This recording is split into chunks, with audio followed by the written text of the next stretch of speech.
Yo, what's up, Detroit Pistons fans? This is Gary Brown. I have not yet made a name for this YouTube channel. Honestly, the way that I thought about this was, I wanted to make a YouTube channel based around the Detroit Pistons, letting me talk about, what's going on through my mind, with the Detroit Pistons and stuff. And if guys want to comment, what they think, voice their opinions, they can put stuff in the comment section below. I've been wanting to do this for a while. I've even wanted to do this. I wanted to do this even last year, but I just never, got everything kind of set up. I want to have a setup for my channel and whatnot. I'm trying to do all these drastic things, but, I figured, I'm in my car right now. There's a lot of stuff that I want to talk about, and I don't want to continue to wait and hold things off. I have a phone with a camera on it, so I might as well just set that up and just start recording and just, see where that takes me here. But overall, I do want to eventually have a setup. But, seeing how I do want to put out a lot of content, this might be a setup, that becomes pretty familiar on this YouTube channel. But basically, what I want to talk about today with the Detroit Pistons, I'm a longtime Detroit Pistons fan, 25 years old, witnessed the 04 Pistons winning the championship and stuff, and things like that. You get really grateful for it, especially, being in Detroit right now, where we really haven't seen much sports success, in a long time. But yeah, what I want to talk about right now is basically, what's happened throughout the offseason for the Detroit Pistons, and, just kind of see where we are headed into, the 2022 to 2023 season. So basically, the way that the offseason started off was, I believe we got rid of Luka Garza. So I want to talk about Luka Garza. I know that's like something weird to start off with, but we got rid of Luka Garza. He's a big center that, honestly wasn't the most athletic, but he was a hard worker. Was working for every bucket. He would get put on his butt sometimes, and he would get demolished on defense, slow feet, all of that. But overall, he was a great scorer on offense. And, honestly, when he was playing in the games, he was getting buckets. Dude was getting buckets, like, I'm not even gonna lie. And I really liked his work ethic and how hard he worked. When he got drafted last year, my buddy was like, you guys definitely got to steal, and whatnot, because he followed him back over in Iowa. My buddy watches a lot of college basketball. And so, it made me very interested in him. And, I actually really liked his game a lot. But unfortunately, yeah, we did end up getting rid of him. But it wasn't without reason, because when you look at our roster, the Detroit Pistons had so many centers. So, like, we had, Marvin Bagley, Isaiah Stewart. We just signed Nerlens Noel. And then there was talk about us getting DeAndre Ayton, too. So, like, with all those centers, all those big guys, it really wouldn't have been the most ideal, spot for Luka Garza to be at. He is a great, stretch five, for the team, but overall it's just like, with everything else with his game, like his defense, his lack of athleticism, it's really like there's a limit to how good he could be with Detroit, especially when he's not getting, the amount of minutes that he could, elsewhere or whatnot. So we ended up, waiving Luka Garza, which sucked, but at the same time, it's like there's a reason for that. And instead of getting DeAndre Ayton like we all, were anticipating or were hoping for, we ended up going younger and actually getting Jalen Duren in the draft. So with the draft, we trade Jeremy Grant, and eventually he turns into the Jalen Duren pick. And overall, I think that was a great move by the Detroit Pistons. Again, it makes us younger, and I feel like when we get Jalen Duren, it just kind of neglected all of the ideas of us getting DeAndre Ayton, which in my opinion was a great idea, because if we got Ayton, or say even if we got Miles Bridges, because that was also a talk that was going on, if we got either of those players, our rebuild would have went so much faster than what it's going to look like. Because let's be honest, we get DeAndre Ayton, we get Miles Bridges, the Detroit Pistons are going to be a playoff team. We're going to be like, let's say like a 6, 7, 8 seeded team. Maybe we're in the play-in, but we're gonna be up there with our record and stuff. But you look at the guys on the team, the other guys on the team, it's a lot of 20-year-olds, a lot of young guys, first year, second year players. We got a few, third year players, but past that third year, our core is basically third year players and below.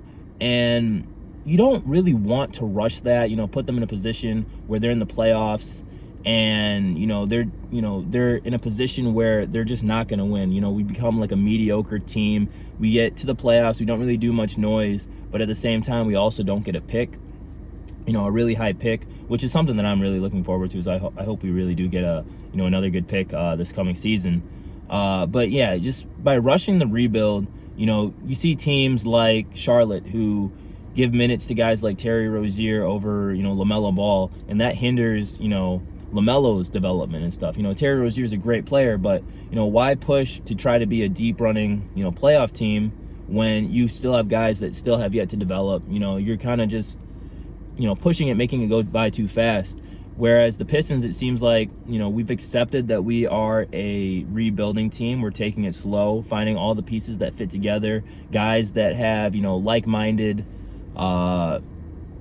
they're just very like-minded. Like a lot of the guys that we draft in, very humble, very mature, coming in. And it's as if they trust the process that we have here. And I know Philly terms, but it's like they trust the process over here in Detroit. And they trust what Troy Weaver's doing, what he's trying to build here. And, we're trying to establish that culture with these young guys. And I feel like that's going to be great for us, them all growing together, them losing together, learning together. In the long run, I feel like it's going to make us a lot better. We're going to have these guys growing into their roles, getting more accustomed to what to do. And like with someone like Jalen Duren, you want to give him reps. He's 18 years old. He's a young guy with tremendous amount of potential. So, that was one thing there with our center situation. We did have a lot of centers. And actually, even Isaiah Stewart, something that I saw with him this offseason is he's actually starting to shoot more threes. He's, during the summer league, he was hitting that thing at the end of that first game. So, that's nice to see. And, maybe he ends up being a 4, this season because, he was quite an undersized big man for our team the past few years. And I feel like maybe, he changes his role a little bit. Maybe that makes a big difference for our team. But, just adding, a stretch 4 to the team in general is, that's going to be big as well. So we'll see how that goes. But yeah, it's just nice. He's a young guy being able to develop and all that stuff too this season with, this young core as well. And moving on, also coming from the draft, we also got Jaden Ivey. So before going into the draft, we fell, we were supposed to be like top 3, but then we ended up falling to 5. And, that kind of sucked because honestly, like it would have been sweet. Cade Cunningham and Paolo, Cade Cunningham and Chet, Cade Cunningham and Jabari, any of those 3 scenarios, being a top 3 pick, you're getting 2, potential superstar guys together on the same team and whatnot. But, it didn't fall that way. We ended up falling into, the 5th pick. And when that happened, I was thinking to myself, I'm like, all right, who do I truly want to get for the Pistons? And Jaden Ivey was actually one of those guys. It was like Jaden Ivey, and then I was actually looking at, I think his name Benedict Mathurin. I believe the Indiana Pacers picked him up. And, it was between those 2 guys that I wanted to get with the 5th pick.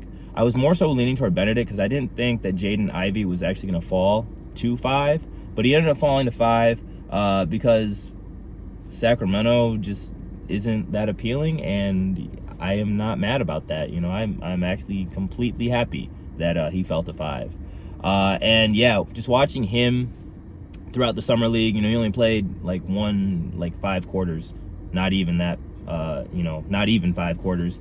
But just watching him, he struggled that first game. I wasn't able to watch this game. I was able to watch some highlights, though. This game was really late, the first game of the summer league. But, he struggled early on, started to pick it up. He had, I think 20 points, maybe 5 and 5, something like that on his stat line. And then that second game, he erupts for 11 points in 5 minutes, just going crazy, throwing these insane passes, showcasing his athleticism, making these crazy threes. Like this, he was on, that second night, and then he got injured. Someone's foot slipped underneath, twisted his ankle and stuff, and they pulled him out, which I believe is a smart idea. You don't want to risk injury, especially in the summer league. And then especially with what happened last year with Cade Cunningham during the preseason. Having an injury scare like that for your top 5 pick, it's not really something you want to see. But overall, he played really well. Again, I talked about Beef Stew and how he's stretching the floor a little bit, adding a 3 to his game. Isaiah Livers looked really good in the summer league too as well. Very versatile, and he's a very, very great team player. He does what he's told to do. He's a great role player.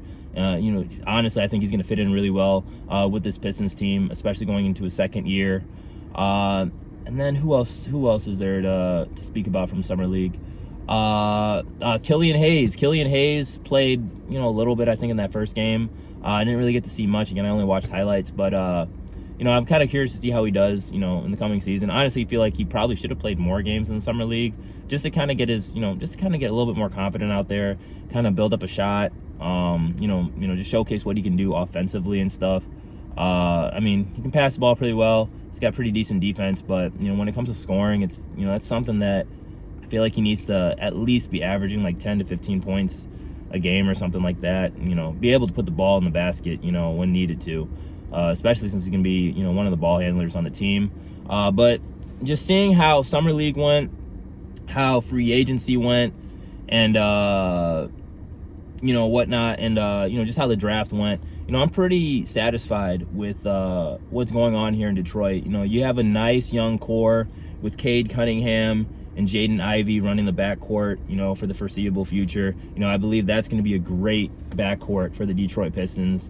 And then you got Saddiq Bey coming back. He had a 50-point game last year, showing that, he can erupt for 50 points in a game and that he can be that dude. Do I think he's going to be the number 2 option behind Cade?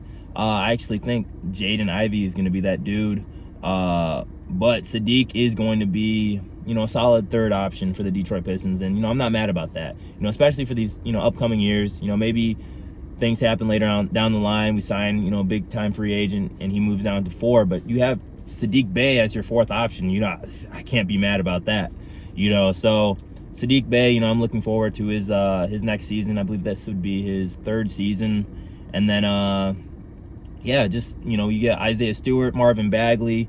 Hopefully, he can turn his career around. He was doing really well with the Pistons last season, and he was number 2 or number 3 pick for Sacramento years back, and he could really turn his career around here in Detroit. And this is the city to do it. We got a lot to prove, and I just feel like overall, this is the place to make your career. I think is Detroit. There's a lot of guys with chips on their shoulders, a lot of guys who have been doubted before, and Marvin Bagley just fits that perfectly. He's going to be a great lob threat. So will Jalen Duren with Cade Cunningham. So offense is going to be crazy. The Jaden Ivey, Cade Cunningham backcourt is going to be explosive. And then you get Jalen Duren on the team, and the young guy, 18 years old, built like a straight up man. When he turns 21, I can't even imagine what he's going to be, in the Detroit Pistons. But he's got a lot of potential, just because he's so young and, he's so athletic, so strong. And he was trained under Rasheed Wallace, which is awesome. He's got Detroit roots already, coming from, coming from college. And I'm just turning the air on in my car real quick. I don't want my phone to, overheat. So, it's, right in the sun. But, Jalen Duren is, he looked good. He looked good during Summer League. Definitely looked good during Summer League. And, I feel like he can definitely blossom into something special for this team. But overall, I'm happy with how the Detroit Pistons are looking, how they're setting themselves up for the future. We might not be going after DeAndre Ayton or Miles Bridges, but again, at the same time, we're holding back and accepting that we are a rebuilding team, and we're taking this rebuild, in my opinion, the right way. We're growing organically. We're, doing things that the Boston Celtics and the Golden State Warriors were doing, just growing organically, growing a core together, building these young guys together. And, hopefully we can end up being just like them, making it to the finals. Boston made 4 Eastern Conference finals, since Jalen Brown has been in the league. And then you have Golden State, who's, made 6 finals in 8 years, winning 4 championships. So, that's something special. And it's all with teams that, have built from the ground up, built from the draft. And, hopefully Detroit can end up being the same way. Another thing that's awesome, before we end this video, I do want to say that, it was just announced that the Pistons are going to bring back the teal jerseys. So the teal horse jerseys from back in the day are going to be coming back. Now, I wasn't really a fan of the Pistons when they were rocking the teal jerseys. I do remember vividly that there was a white jersey with like red trim with the Detroit the Pistons horse on it and stuff. It was pretty similar to the teal jerseys. Chauncey, Rip, Ben Wallace, all those guys were rocking those back in the day. But overall, like, I'm excited, man. Those jerseys are throwback. They're retro. When you think of like retro Detroit Pistons jerseys, those are the ones, the Grant Hill jerseys. And I feel like for this group right here, it's nice to see that they're bringing back those retro jerseys, because this is like a new era in Detroit. It's definitely a new era in Detroit. We're past the whole Drummond and Blake Griffin era, the Reggie Jackson era.